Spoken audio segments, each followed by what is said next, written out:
Hi everyone! Welcome back to another lesson with me, Miss Warren. Today we are going to pick up right where we left off with in the last video, which is the beginning of the Cold War. This is where stuff in the world gets really, really interesting. So this is actually what I call the catalyst for increased globalization. We can talk all day long about that because I wrote an entire series of papers in college about how the Marshall Plan fueled globalization and changed the world into what we know of it today.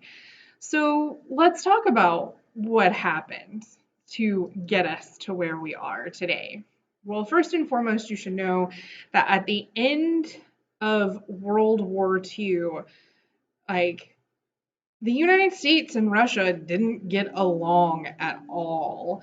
They couldn't come to an agreement on whose side was better. So the Cold War is called the Cold War because there was no direct fighting between the United States and Russia or the USSR. It was all just a battle of this invisible barrier called it was a war between democracy and communism to see who would win. And so when Stalin and Truman couldn't figure out how to cooperate together, Stalin quite literally built a wall to separate the two. And this wall would become known as the Iron Curtain. Winston Churchill actually dubbed it the Iron Curtain in a speech that he gave, in which he basically described this whole situation as the polarization of the Cold War and says that an Iron Curtain has fallen. So this is a image representation of this curtain. You know, he's peering underneath it. And this is when tension really starts to increase because the one thing that you should know is that in Germany, or there are many things, but in this case, that Germany was split between the Allies. And so you had Great Britain, France, the United States on one side and the Soviet Union on the other. And obviously, because you were splitting between these three, right? It kind of doesn't look that bad until you realize that Britain and France were pretty much useless in this whole thing. So the United States kept track of this part of Germany, whereas the Soviet Union just had this portion.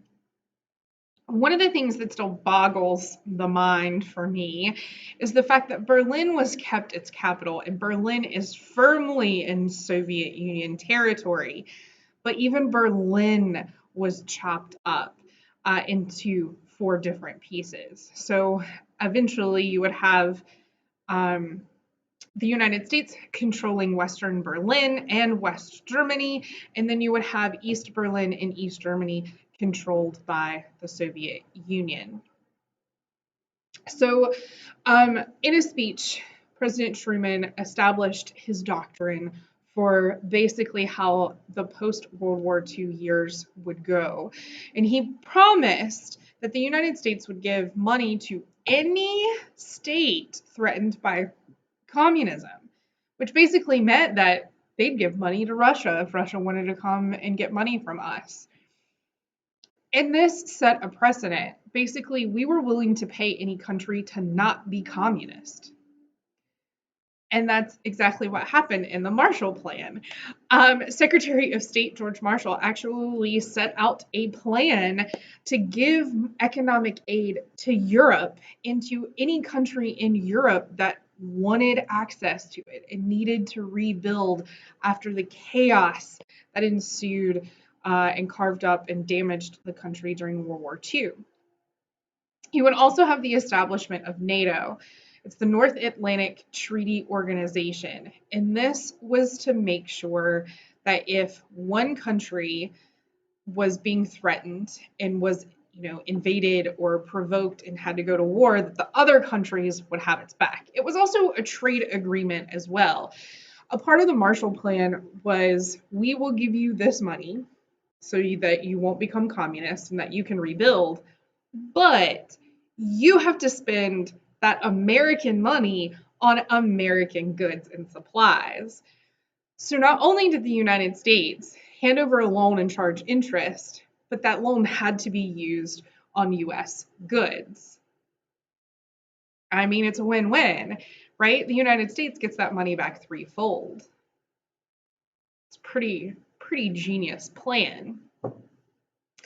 Well, as all of this was going on and you had economic aid being given, there was this tension yet again. Stalin, knowing that Berlin was firmly behind the Iron Curtain, firmly behind Soviet Russian lines, that if the United States did anything to step out of their toes, he would just shut the border. And that's exactly what he did. He shut the border, wouldn't let the US in to give supplies, and this was called the Berlin Blockade. And so what was the United States' response to this? We airlifted supplies. I mean, it's pretty genius. Like, okay, fine, you won't let a train in. We'll just drop this stuff in from the air. And as a result, the USSR backed down from that. Now, we do have to talk about something. When it comes to what's the difference between Russia and the USSR, it's a good thing that you asked this question, because Russia is included in the USSR, because USSR stands for the Union of Soviet Socialist Republics. So it's very similar to the United States. We have North Carolina that we live in, but North Carolina is in the United States.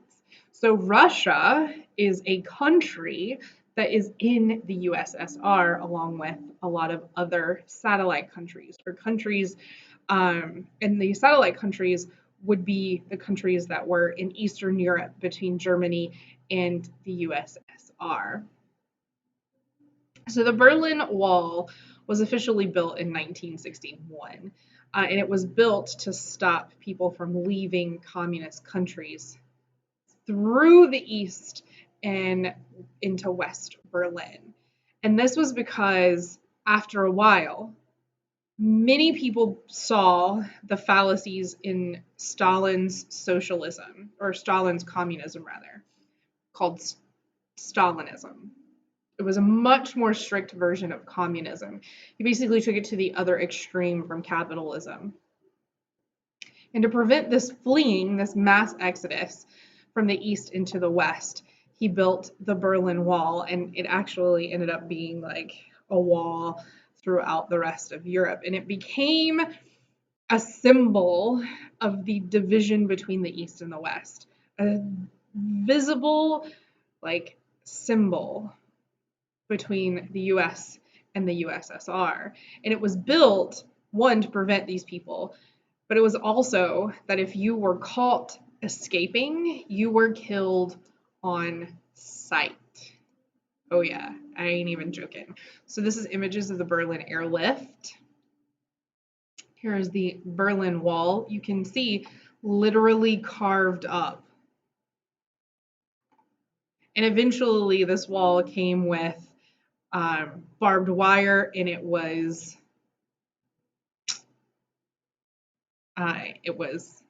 patrolled by armed guard. All right, so during this whole time, to try to prevent the spread of communism, because capitalism is awesome, communism is bad, the US took a stance called the containment policy. And basically what this meant is that to keep communism within the borders that it had already created, so to keep it within Russia, right, with Russia and China, like to keep it where it was, we needed to take a stance of not letting it spread. So we are going to contain it. So how do you apply this policy? Well, the US applied it in different ways. Sometimes it succeeded in containing communism by giving economic aid through the Marshall Plan, and sometimes they had to go on the military offensive, because we believed in the domino theory that if one country fell to communism, then the whole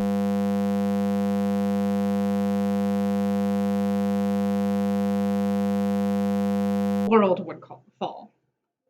So this is images that represent the reasons necessary for communism. We all need to work together to keep communism contained, because if we don't, then communism is going to spread to the rest of the world and essentially take away everything that we have fought so hard for. So when I was talking about satellite countries, this is what I was talking about. You have East Germany here, and you have Russia. And all of these countries in between, this is Eastern Europe, is controlled now by Russia. So the Cold War continues. And, there was no peace to be had. The Cold War actually comes to a head several different times. This is probably in Cuba, it's probably the closest we got to actually fighting a war with the USSR. So the USSR and the United States are caught in what's called an arms race at this point in time. As one country build up their army and supplies, or armies and weapons, then the other country builds. So it's kind of this back and forth. Like if we have, 5 atomic bombs, then Russia's going to create 10. Well, then we need, 40, and so on and so forth. So the USSR actually explodes its first atomic bomb in 1949. Now, this is 4 years after we dropped the bomb. So we now know that Russia has the capability. So the USSR creates what's called Comecon. Not Comic-Con, where everybody gets all dressed up, right?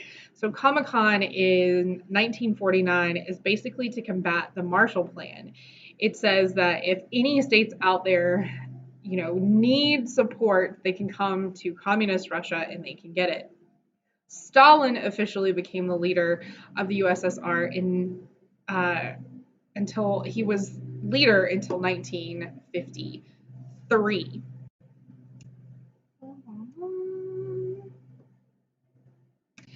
So we're still struggling with Cuba at this point in time. So this should actually be retitled. I don't know why Cuba is there. So Cuba becomes an instrumental piece during this point in time. So Eisenhower, who was a major general in World War II, ends up becoming president in 1953. He is very much a hardliner, very much an anti-communist. And we actually help Fidel Castro go back into Cuba after he is exiled, to sneak back in, to overthrow the dictator. What we didn't, at that point in time, Fidel Castro was not as hardcore communist as everybody credited him to be. But eventually, after seeing what the United States is all about, especially in Latin America, Fidel took a hard stance and became friends and grew close to the USSR and to communism. So when Kennedy takes over, within his first 100 days, the first thing that he has to deal with is the Bay of Pigs invasion. So it's a coup d'etat, to use 1,500 U.S. trained anti-communist Cuban forces to retake Cuba and to start a rebellion against Castro. And now this sounds great in theory, except the United States was like, we don't want this to be us versus Cuba. It has to be Cuban forces. So we didn't give Cuban forces, after we dropped them off, they were basically on their own. And it was so bad, it utterly failed. Like, it was a disaster from the get-go, and they should have called it off, but they didn't. And this was an absolute humiliation for the United States, and especially Kennedy. This happened in his first 100 days. And then later on, you would have the Cuban Missile Crisis. Now, this is like, if this is the red button, his finger was on top of the red button waiting to push it, right? So we were so close. Like, we were in a staring contest with the USSR, and we were just waiting on somebody to blink so somebody could push the button. So we were doing air surveillance over Cuba and noticed that there was this one part of Cuba that had been cleared out And there started to be like, a missile silo being built. So what was happening was that since the US had missiles in Turkey pointed at Russia or pointed at the Soviet Union thought it was only fair to put missiles in Cuba to point at the United States. Makes sense. But these missiles were within range of hitting DC. So it added a whole new layer of possibility. And so the United States was like, hey, we can't have this happen. So the United States puts a blockade. They put ships, military ships, US Navy ships, around Cuba to prevent the Soviet Union from delivering any more missiles. And we told that ship that if you cross that line, we are going to open fire on you. You need to turn around. And if this is the line where we're like, you can't pass this line, the ship does this number, right? Like, that's how close we were. The USSR did back down and they did end up removing their weapons, but like, we were this close to going full on nuclear war with Russia, with the Soviet Union. And a part of this arms race, and Cuba gets caught up in this because of the Cuban Missile Crisis, but a part of this whole arms race was MAD. And this is the worst policy that I think I've ever heard of in the history of policies. MAD is an acronym that stands for Mutually Assured Destruction. And because the United States and the Soviet Union had the knowledge that both of them could destroy their own enemy along with their own people, that they would do any means necessary to keep the nuclear war cold, to prevent nuclear war, and to keep the Cold War cold. So they didn't want to use it, but man, if they were going to use it, they were going to kill everybody. It's essentially saying that if you turn me in for something, we all going down, right? Like, it's absolutely insane. Insane. Well, then, so when just before Eisenhower took over in office, you have what's called the Korean War that breaks out. And it starts in 1950 and goes to 1953. So to give a little background information, in August of 1945, the US and the USSR divided Korea along the 38th parallel until elections were possible. Now, the reason why it was established to separate it there is because there had been a lot of conflict in North Korea or over the Korean Peninsula. You had democracy, you had communism. So they just said, we'll divide it here, and then, we can agree to disagree, and then we can come back and figure out, what to do at a later date. Well, in June of 1955, North Korean troops invade South Korea with Stalin's approval.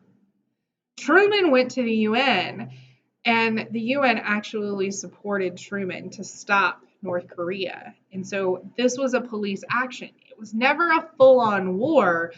It was a police action. But how do you distinguish between what's war and what's not at this point? If you are shooting bullets at somebody and you have so many troops in one area, it's a war. So the US forces actually used an amphibious landing very similar to Normandy in Incheon, and they pushed Northern Korean troops back to the border with China. They didn't even stop at the 38th parallel, they pushed it all the way back. But China feared having a democratic government unifying Korea, so they would help North Koreans push back, because China feared that this would allow the West to attack China. So China sent in troops to North Korea to help out. Eventually, there would be so much back and forth between North and South Korea that there was eventually an armistice, a stalemate. And they signed an armistice agreement in 1953 that basically said the country will have a DMZ, a demilitarized zone, along the 38th parallel. And every so often, we're going to come back and see if we can, get a peace treaty going. 2020, and there's still no peace treaty. We might have come close in 2018? 2018, when President Trump took it upon himself to, get this ball rolling, and it didn't go anywhere as predicted. And this is the 38th parallel. This is the demilitarized zone. This is North Korea and South Korea just hanging out, watching each other, making sure nobody crosses. Now, my grandfather was in the Korean War, and he always wanted to travel and see the world until he got drafted to Korea. And once he got out, he came home and never left the mountain.